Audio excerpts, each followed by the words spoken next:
नमस्कार दोस्तों, आपका अपने चैनल मनोज गुप्ता एकेडमी में आपका स्वागत है। दोस्तों, आज हम कक्षा 9वीं के विज्ञान पाठ 16 आनुवांशिकता और परिवर्तन इस पाठ का स्वाध्याय अर्थात प्रश्नोत्तर करने वाले हैं। दोस्तों, अभी तक आप लोगों ने इस चैनल को सब्सक्राइब नहीं किया तो प्लीज सब्सक्राइब और चैनल लाइक कीजिए और अपने फ्रेंड्स के साथ शेयर कीजिए। ये है पाठ 16 आनुवांशिकता और परिवर्तन, इसका स्वाध्याय करते हैं। पहले प्रश्न में क्या दिया गया है? कोष्ठक में दिए हुए विकल्पों में से उचित विकल्प चुनकर वाक्य पूर्ण कीजिए। ऑप्शन में क्या क्या दिया गया है? अनुवंश, लैंगिक प्रजनन, अलैंगिक प्रजनन, गुणसूत्र, डीएनए, आरएनए और जनुकी। तो पहला कथन क्या है? आनुवांशिक लक्षण माता पिता से उनकी संतति में संक्रमित होती है। खाली जगह को आनुवांशिकता के कार्यकारी घटक कहते हैं। इसके उत्तर में आएगा जनुकी। आनुवांशिक लक्षण माता पिता से उनकी संतति में संक्रमित होते हैं। जनुकी को आनुवांशिकता के कार्यकारी घटक कहते हैं। दूसरे में क्या दिया गया? प्रजनन की खाली जगह प्रक्रिया द्वारा जन्म लेने वाले सजीवों में सूक्ष्म भेद होते हैं। इसके उत्तर में आएगा अलैंगिक प्रजनन। प्रजनन की अलैंगिक प्रजनन प्रक्रिया द्वारा जन्म लेने वाले सजीवों में सूक्ष्म भेद होते हैं। तीसरे में क्या दिया गया है? सजीवों की कोशिका केंद्रक में होने वाला तथा आनुवांशिक गुणधर्म संक्रमित करने वाला घटक खाली जगह है। इसके उत्तर में आएगा गुणसूत्र। सजीवों के कोशिका केंद्रक में होने वाला तथा आनुवांशिक गुणधर्म संक्रमित करने वाला घटक गुणसूत्र है। चौथे में दिया गया है गुणसूत्र प्रमुख रूप से खाली जगह से बने होते हैं। इसके उत्तर में आएगा डीएनए। गुणसूत्र प्रमुख रूप से डीएनए से बने होते हैं। पांचवे में है प्रजनन की खाली जगह प्रक्रिया द्वारा जन्म होने वाले सजीवों में अधिक मात्रा में भेद होते हैं। इसके उत्तर में आएगा लैंगिक प्रजनन। प्रजनन की लैंगिक प्रजनन प्रक्रिया द्वारा जन्म होने वाले सजीवों में अधिक मात्रा में भेद होते हैं। अब हम अगला प्रश्न करते हैं। दूसरे प्रश्न में क्या दिया गया? स्पष्टीकरण लिखिए। पहला है किसी एक संकर की सहायता से मेंडेल की एक संकर संतति स्पष्ट कीजिए। इसके उत्तर में आएगा पहला, विपरीत लक्षणों वाले मटर के पौधों की एक ही जोड़ी परस्पर संकरण कराया गया, इस संकर को एक संकर कहते हैं। दूसरा, प्रथम जनक पीढ़ी P1 में लंबे तथा बौने पौधों का उपयोग संकर के लिए किया गया। इनके संकरण से जो पौधे निर्मित हुए वे सब लंबे थे, इसलिए लंबे होने के लक्षण को मेंडेल ने प्रभावी कहा। तीसरा, पहली संतानीय पीढ़ी F1 के सभी पौधे प्रभावी लक्षण के कारण लंबे हुए, बौने लक्षण को अप्रभावी कहा गया क्योंकि F1 पीढ़ी में एक भी बौना पौधा नहीं मिला। चौथा, F1 पीढ़ी के सभी पौधे लंबे होते हुए भी उनमें पौधों के बौनेपन के लिए उत्तरदायी घटक भी थे। F1 पीढ़ी के पौधों की स्वरूप विधा लंबी होने पर भी उनकी जनुक विधा मिश्र स्वरूप की होती है। पांचवा, F1 पीढ़ी के दो पौधों का संकर करने पर ऐसा देखा गया कि उनकी संतति में दो प्रकार के स्वरूप विधा थे, वे लंबे तथा बौने थे। इनके संकरण से F2 पीढ़ी मिलती है। छठवां है, F2 संतानीय पीढ़ी में तीन प्रकार की जनुक विधा दिखाई देती है, प्रभावी सम युग्मनजी, अप्रभावी सम युग्मनजी और विषम युग्मनजी। सातवां, मेंडेल द्वारा किए गए प्रयोग के बाद प्राप्त आंकड़ों के अनुसार मटर के कुल 929 पौधों में से 705 पौधे लंबे जबकि 224 पौधे बौने थे। आठवां, अर्थात F2 संतानीय पीढ़ी के पौधों की स्वरूप विविधता का अनुपात 3 लंबे अनुपाते 1 बौने, तो जनुकी अनुपात 1:t अनुपाते 2:t अनुपाते 1:t है। यह है मेंडेल का एक संकर संतति प्रयोग। ये आपको इस तरीके से बना करके इसको याद करके रखना पड़ेगा। अब हम अगला करते हैं। दूसरे में क्या दिया गया है? मेंडेल की द्विसंकर संतति किसी एक संकर द्वारा स्पष्ट कीजिए। मतलब इसके पहले अभी हम लोग ने एक संकर संतति देखा, अब यहाँ पे द्विसंकर संतति देखना है। इसके उत्तर में आएगा पहला, मेंडेल ने जब द्विसंकर संतति का प्रयोग किया तब उन्होंने विपरीत लक्षणों की दो जोड़ियों का समावेश किया। दूसरा, बीजों के रंग तथा प्रकार जैसे दो लक्षणों का समावेश, गोल पीले बीजों वाले पौधे RRYY का झुर्रीदार हरे बीजों वाले पौधे RRYY से संकर किया। गोलाकार पीले रंग वाले बीज प्रभावी लक्षण थे जबकि झुर्रीदार हरे रंग वाले बीज अप्रभावी लक्षण थे। तीसरा, जनुक पीढ़ी P1 इसमें युग्मक बनते समय जनुकों की जोड़ियां स्वतंत्र रूप से अलग होती हैं, अर्थात आर आर वाई वाई। पौधों से आर आर और वाई वाई जैसे युग्मक नहीं बनते, तो केवल आर वाई प्रकार के युग्मक बनते हैं। उसी प्रकार आर आर और वाई वाई पौधों से आर वाई युग्मक बनते हैं। युग्मकों में जनुकों की प्रत्येक जोड़ी का प्रतिनिधित्व उसके एक घटक द्वारा निश्चित किया जाता है। चौथा, द्विसंकर प्रयोग के F1 पीढ़ी के पौधों को द्विसंकरज कहते हैं, क्योंकि उनमें दो लक्षणों का समावेश होता है। सिर्फ आपको यहाँ पे क्या ध्यान में रखना है कि ये जो कैपिटल आर कहाँ पे आएगा और स्मॉल आर कहाँ पे आएगा। पांचवा है, द्विसंकरज F1 पीढ़ी के पौधे 4 प्रकार के युग्मक तैयार करते हैं, अर्थात R Y R Y R Y and R Y. तो पहले में देखोगे दोनों कैपिटल है, फिर यहाँ पे आर कैपिटल है, यहाँ पे वाई कैपिटल है। सिर्फ हमको ये ध्यान में रखना है कि कहाँ पे कैपिटल आएगा, कहाँ पे स्मॉल आएगा। F1 पीढ़ी के पौधों के स्वफलन से तब दूसरी संतानीय पीढ़ी F2 तैयार होती है। इनके 4 प्रकार के पुयुग्मक तथा 4 प्रकार के स्त्री युग्मक के संकरण से 16 विभिन्न जोड़ियां तैयार होती हैं। वे निम्नलिखित है। तो यहाँ पे देखो मेंडेल ने जो द्विसंकर संतति का प्रयोग किया था तो वो इस तरीके से था, और दूसरी पीढ़ी F2 में इस तरीके का बनेगा टेबल। और छठवां पॉइंट है, द्विसंकर प्रयोग से निर्मित हुई F2 संतानीय पीढ़ी में प्राप्त अनुपात निम्नानुसार है। सातवें पॉइंट में आएगा स्वरूप विधा अनुपात क्या है, 9:3:3:3:1, जिसमें से गोल पीली जो है 9 हो गई, झुर्रीदार पीली जो है 3 होगी, गोल हरी 3 होगी और झुर्रीदार हरी जो है 1 होगी। जनुक विधा अनुपात कैसे बनेगी, 1:1:2:2:4:2:2:2:1:1 तो ये इस तरीके से देखोगे यहाँ पे 1:1, तो ये 1 आ गया, ये 1 आ गया, 2:2, ये 2:2 आ गया, ये 4:2:4 ये है, 2 ये है, इस तरीके से यहाँ पे बनाया गया है। अब हम लोग अगला प्रश्न करते हैं। तीसरे प्रश्न में क्या दिया गया है, मेंडेल की एक संकर और द्विसंकर संतति में अंतर के मुद्दों को स्पष्ट कीजिए।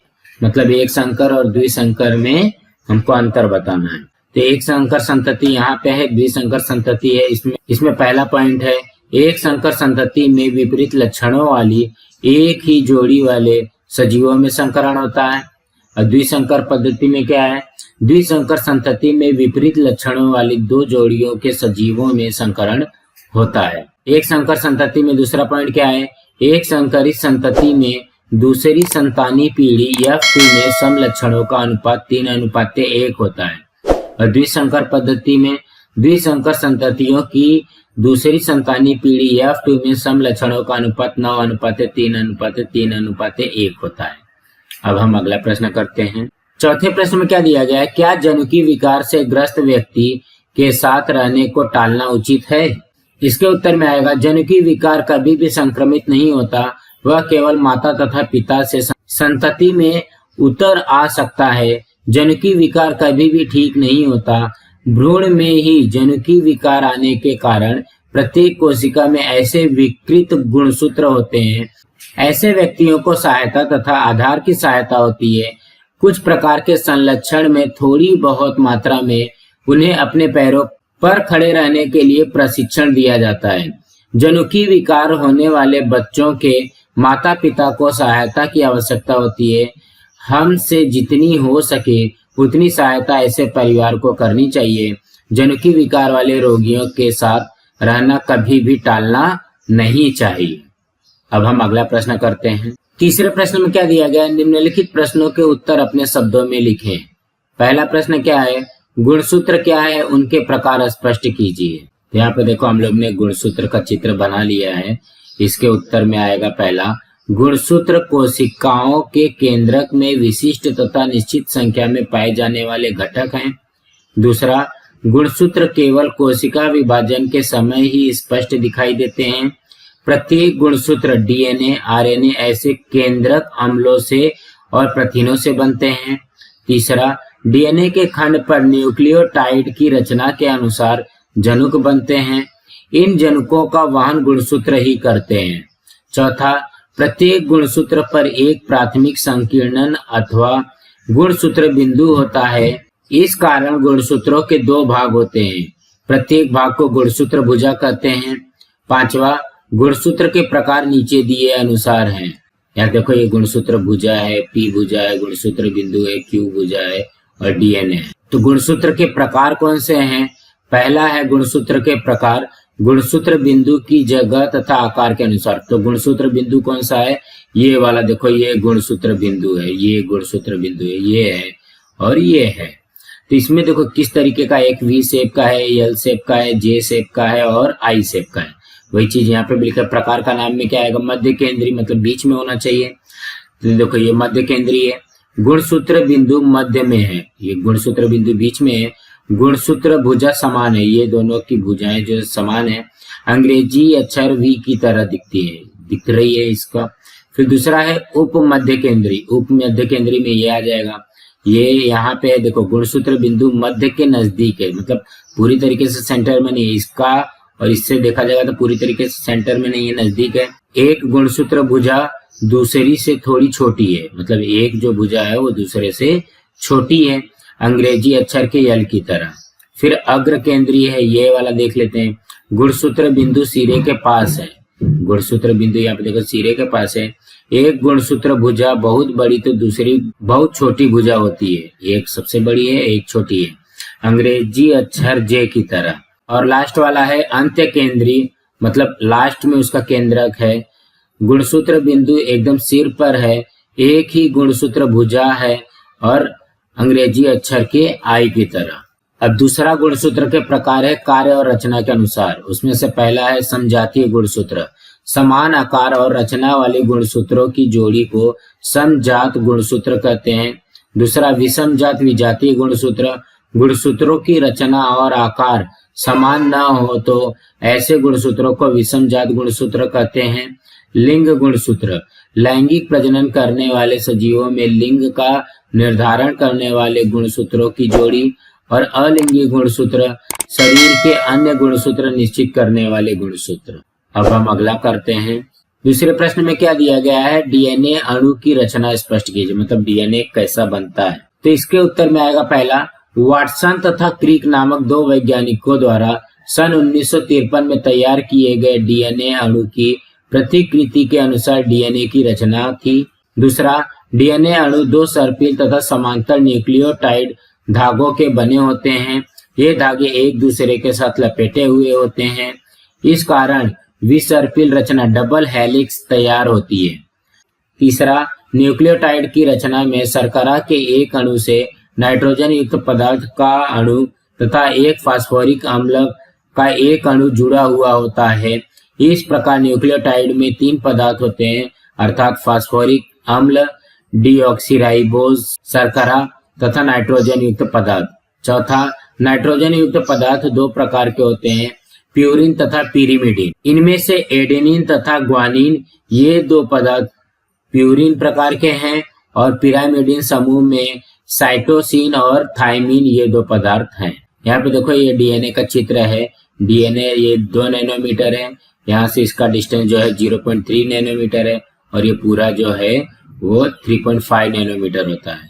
और यहाँ पे देखो एडेनिन, थाइमिन, ग्वानिन, साइटोसिन, ये जितने भी नाम है यहाँ पे आपको याद रखना है। पांचवा है, एक प्यूरिन तथा एक पिरामिडिन हाइड्रोजन बंध से एक दूसरे से जुड़े हुए होते हैं। एडेनिन तथा थाइमिन द्विहाइड्रोजन बंध से, तो ग्वानिन तथा साइटोसिन त्रिहाइड्रोजन बंध से एक दूसरे से जुड़े हुए होते हैं। छठवा, इन हाइड्रोजन बंध के कारण सीढ़ी के पायदान की तरह डीएनए की सर्पिल अणु के दोनों धागे जुड़े हुए रहते हैं, हमेशा एडेनिन की थाइमिन के साथ और ग्वानिन की साइटोसिन के साथ जोड़ी होती है। अब हम अगला प्रश्न करते हैं। तीसरे प्रश्न में क्या दिया गया है? डीएनए फिंगरप्रिंटिंग का किस प्रकार उपयोग हो सकता है? इन विषय पर आपके विचार व्यक्त कीजिए। इसके उत्तर में आएगा पहला, डीएनए फिंगरप्रिंटिंग अति आधुनिक तकनीक है। इसकी सहायता से किसी व्यक्ति के डीएनए के प्रारूप का क्रम ढूंढा जाता है। दूसरा, इस तकनीक का उपयोग अपराधियों की पहचान करने के लिए किया जाता है। तीसरा, किसी लावारिस मृत व्यक्ति की अचूक पहचान करने के लिए भी इस तकनीक का उपयोग किया जाता है। चौथा, पालकत्व सिद्ध करने के लिए माता पिता तथा बालक के डीएनए के प्रारूप जुड़ने सुमेलित होने चाहिए, जब ऐसा भ्रम होता है तब अपना वंश पहचानने के लिए डीएनए फिंगरप्रिंटिंग का उपयोग किया जाता है। पांचवा है उत्खनन में जीर्ण अवशेष मिलने पर उनका भी अध्ययन इस तकनीक से किया जाता है। अब हम अगला प्रश्न करते हैं। चौथे में दिया गया आरएनए की रचना, कार्य और प्रकार स्पष्ट कीजिए। यह है हमारा आरएनए। इसके उत्तर में आएगा पहला, आरएनए डीएनए की तरह ही कोशिका का न्यूक्लिक अम्ल है, परंतु उसमें न्यूक्लियोटाइड से बना हुआ एक ही धागा होता है। दूसरा, आरएनए के महाअणु के घटक निम्नानुसार है। इसका न्यूक्लियोटाइड पहला राइबोज शर्करा, दूसरा फास्फेट के अणु तथा नाइट्रोजन युक्त पदार्थ, इन तीन पदार्थों से बना हुआ होता है। तीसरा, ग्वानिन, साइटोसिन, एडेनिन तथा यूरासिल, ये चार नाइट्रोजन युक्त पदार्थ आरएनए में होते हैं। इनमें से ग्वानिन तथा एडेनिन ये प्यूरिन है, तो साइटोसिन तथा यूरासिल पिरिमिडिन है। उनके कार्य प्रणाली के अनुसार उनके तीन प्रकार हैं। आरएनए केंद्रक तथा कोशिका द्रव्य दोनों जगहों में पाए जाते हैं। चौथा, कार्य प्रणाली के अनुसार आरएनए के तीन प्रकार हैं। पहला है मैसेंजर आरएनए, जिसको हम एमआरएनए कहते हैं। दूसरा है राइबोसोमल आरएनए, जिसको आरआरएनए कहते हैं। और तीसरा है ट्रांसफर आरएनए, जिसको टीआरएनए कहते हैं। पहला है messenger RNA mRNA. Messenger DNA के अणु खंड पर प्रोटीनों की निर्मित संबंधित संदेश कोशिका द्रव्य के राइबोसोम्स तक पहुंचाता है। ये प्रोटीनों की निर्मित करने वाले राइबोसोम्स तक संदेश ले जाने का कार्य करते हैं, इसलिए उसे दूत अणु कहते हैं। दूसरा है ribosomal RNA rRNA. Ribosomal rRNA का अणु राइबोसोम केंद्रिका अंग का घटक होता है। राइबोसोम में प्रोटीन संश्लेषण होता है। Transfer RNA tRNA. Transfer RNA एक कोशिका द्रव में होने के कारण वह एमआरएनए से मिलने वाले संदेश के अनुसार अमीनो अम्ल को चुनकर राइबोसोम तक लाने वाला आरएनए का अणु है। अब हम अगला करते हैं। पांचवें में क्या दिया गया है? वधू और वर दोनों को विवाह पूर्व रक्त की जांच करानी क्यों आवश्यक है? इसके उत्तर में आएगा, कई लोग विविध जनुकीय बीमारियों के वाहक होते हैं। यदि माता तथा पिता दोनों भी वाहक हैं तो होने वाली संतति निश्चित ही उस रोग की शिकार बनती है। उदाहरण, दात्र कोशिका रक्ताल्पता, थैलेसीमिया, विविध संलक्षण विकार। ऐसे लाइलाज कभी भी ठीक न होने वाले रोग को विकृति अपनी संतान को होगी या नहीं, ऐसी संभावना पहले से ज्ञात होगी तो भविष्य में आने वाली कठिनाइयों से बचा जा सकता है। एड्स जैसे रोगों से दूर रहना हो तो अपनी भावी जोड़ीदार के रक्त की जांच का आग्रह करना चाहिए। रक्त समूह के कारण होने वाली एक समस्या अर्थात एरिथ्रोब्लास्टोसिस फिटलिस रोग, माता RH निगेटिव तथा पिता RH पॉजिटिव होने पर उनकी होने वाली संतान में बहुत ही जटिल समस्या निर्मित होती है। अब हम अगला प्रश्न करते हैं। चौथे में क्या दिया गया? संक्षिप्त जानकारी लिखिए। उसमें से पहला है डाउन सिंड्रोम या मंगोलिकता। इसके उत्तर में पहला आएगा, गुणसूत्रों की असामान्यता के कारण होने वाला डाउन सिंड्रोम या मंगोलिकता यह एक विकृति है। दूसरा, यह मानव के संदर्भ में सर्वप्रथम खोजी गई तथा वर्णन की गई पहली गुणसूत्रीय विकृति है। इसमें गुणसूत्र प्रारूप के कुल 47 गुणसूत्र दिखते हैं। तीसरा, इस विकृति को ट्राइसोमी ऑफ 21 एकाधिक गुणितता 21 ऐसा भी कहा जाता है, क्योंकि इस विकृति में अर्भक के शरीर की सभी कोशिकाओं में 21वें गुणसूत्रों की जोड़ी के साथ एक अधिक मतलब ज्यादा 21वां गुणसूत्र होता है। इसी कारण ऐसे अर्भक की कोशिकाओं में 48 की जगह 47 गुणसूत्र दिखते हैं। चौथा, ऐसे बालकों के मानसिक वृद्धि कम होने के कारण मतिमंद होते हैं। कम ऊंचाई, फैली हुई गर्दन, चपटी नाक, छोटी उंगलियां, एक ही आड़ी अस्त्र रेखा, सिर पर विरल बाल जैसे लक्षण भी दिखाई देते हैं। पांचवा है, इनकी अपेक्षित आयु सीमा 16 से 20 वर्ष होती है, अर्थात ये अल्पायु होते हैं। छठवां, चेहरे का आकार मंगोलियन व्यक्तियों की तरह होने के कारण इस संलक्षण को पहले मंगोलिकता कहते थे, परंतु अब अंतर्राष्ट्रीय स्तर पर इस प्रकार का संबोधन नहीं किया जाता। अब हम अगला करते हैं। दूसरे में क्या दिया गया है? एक जनुकीय विकार। इसके उत्तर में आएगा पहला, कुछ कारणों से निर्दोष जनुक में उत्परिवर्तन होते हैं। कोशिका के डीएनए खंड में हुए परिवर्तन के कारण सदोष जनुक तैयार होते हैं। इस कारण जो रोग उत्पन्न होते हैं उन्हें एक जनुकीय विकार कहते हैं। दूसरा, लगभग 4000 से भी अधिक मानवीय विकार निर्दोष जनुक में उत्परिवर्तन के कारण होते हैं। तीसरा, सदोष जनुकों के कारण शरीर में उन जनुकों के द्वारा प्रथिन अथवा विकर जैसे उत्पादित नहीं बनते अथवा अल्प मात्रा में बनते हैं। चौथा, उनके कारण इस विकृति में उपापचय बिगड़ जाता है। ऐसे जन्मजात विकार कम उम्र में जानलेवा हो सकते हैं। पांचवा उदाहरण हचिनसंस रोग, टेसेक्स रोग, गैलेक्टोसेमिया, फेनिल कीटोन में दात्र कोशिका रक्ताल्पता जिसको सिकल सेल एनीमिया भी कहते हैं, सिस्टिक फाइब्रोसिस, पुटी तंतुमयता, रंजकहीनता, हीमोफीलिया, रतौंधी इत्यादि ये सारे रोग होते हैं। अब हम अगला प्रश्न करते हैं।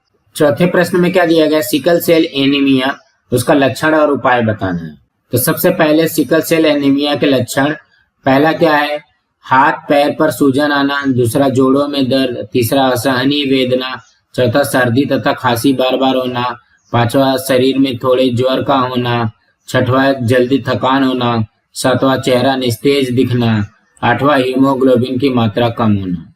और इसके उपाय क्या है? पहला है सिकल सेल एनीमिया का रोग केवल प्रजनोत्पादन के माध्यम से ही फैलता प्रसारित होता है, इसलिए विवाह पूर्व अथवा विवाह के बाद कन्या तथा वर दोनों के रक्त की जांच करवानी चाहिए।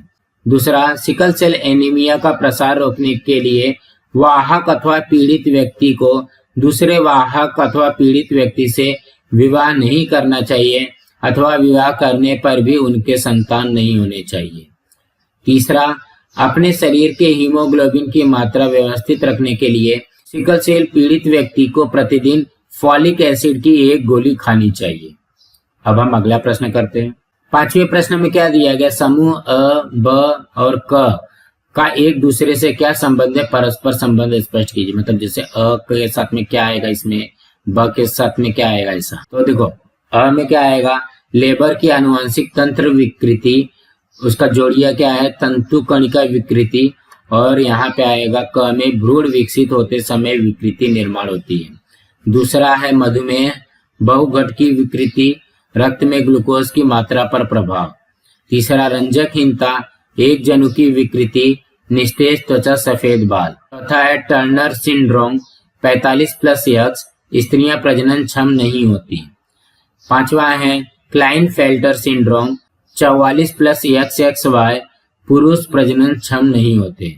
अब हम अगला प्रश्न करते हैं। छठवें में क्या दिया गया? सहसंबंध लिखिए। पहला है 44+X, टर्नर सिंड्रोम है, तो 44+XXY क्या होगा? इसमें आएगा क्लाइनफेल्टर सिंड्रोम। दूसरे में दिया गया 3:1, एक संकर है, तो 9:3:3:1 क्या होगा? ये आएगा द्विसंकर। उसके बाद तीसरे में स्त्रियां जो है टर्नर सिंड्रोम है, तो पुरुष क्या है? इसमें भी आएगा क्लाइनफेल्टर सिंड्रोम। अब हम अगला करते हैं। सातवें प्रश्न में क्या दिया गया है? आनुवांशिक विकार की जानकारी के आधार पर सारणी तैयार कीजिए। यहाँ पे देखो आनुवांशिक विकार है, उसके 4 पार्ट है, इसके हिसाब से हमको जानकारी बनाना है। तो यहाँ पे आनुवांशिक विकार है, उसके 4 पार्ट कौन कौन से? गुणसूत्र विकार, एक जनुकीय, तंतु कणकीय उदाहरण लेबर की तंत्रिका विकृति, और बहुघट की उदाहरण है मधुमेह और रक्तदाब। तो यहाँ पे एक जनुकी में 2 चीजें, पहला है रंजकहीनता, दूसरा है दात्र कोशिका रक्ताल्पता। और गुणसूत्र विकार में भी 2 पार्ट है, एक है रचना में विकार और दूसरा है संख्या में विकार। तो संख्या में विकार के 2 पार्ट है, संख्या में अधिकता और संख्या में कमी। संख्या में कमी का उदाहरण क्या दिया गया है? टर्नर संलक्षण। संख्या में अधिकता में 2 पार्ट है, अलिंगी गुणसूत्र में अधिकता, उदाहरण डाउन संलक्षण, और लिंग गुणसूत्र में अधिकता, उदाहरण क्लाइनफेल्टर संलक्षण। सो दोस्तों आज हमारा यहाँ पे पार्ट 16 का प्रश्न उत्तर कंप्लीट हुआ। दोस्तों आप लोगों को ये वीडियो कैसा लगा आप लोग कमेंट बॉक्स पे जरूर लिख करके बताइए। आप लोगों को ये वीडियो पसंद आई होगी तो आप लोग इस वीडियो को लाइक कीजिए, अपने फ्रेंड्स के साथ शेयर कीजिए ताकि उनको भी प्रश्न उत्तर मिल सके, और इस चैनल को सब्सक्राइब कीजिए। नमस्कार दोस्तों।